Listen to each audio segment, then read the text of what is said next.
question.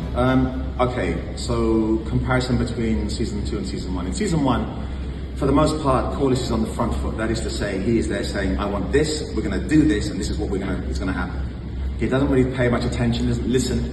The problem with Corlys, one of them, is that he doesn't listen to his wife until he does listen to her. I think how we Corlys this time round, beginning of season 2, he is still grieving, because this is about 10 days after the end of season 1. So he's still grieving the death of his beloved grandson. Still having to do with the fact that his son and daughter are no longer there, and he doesn't have an heir. He's also recovering from what might have been a fatal wound, but hasn't been, clearly. And his ship is in repair, so escape to the sea, which is what he likes to do. So I think it's a much more vulnerable, much more emotional Corlys that we find in season 2, having to deal with the fact that his marriage, something that he holds sacred, could be under threat because of things that he did in the past.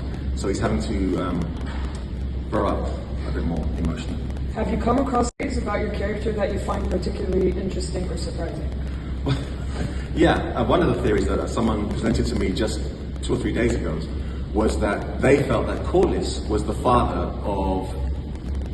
No, was it? Oh, was it? No, they didn't think Corlys was the father of Rhaenyra's children. I think they felt that Corlys and Rhaenyra should get together. And I was like, that's his daughter-in-law. There's enough of that. You know what I mean? That's the weirdest so far. If you were not a part of the show, which team would you choose, black or green? Do you know, this is going to sound ridiculous. I actually would choose black. Because as I said, if you watch the show and you see that the law says, the king says, this is my daughter. Everybody comes forward and says, yeah, we pledge allegiance. Well, then you don't go back on your word. There has to be such a thing as honor. I know it's out of fashion, but I believe in it. So yeah, I'd still be team black. Great. Okay.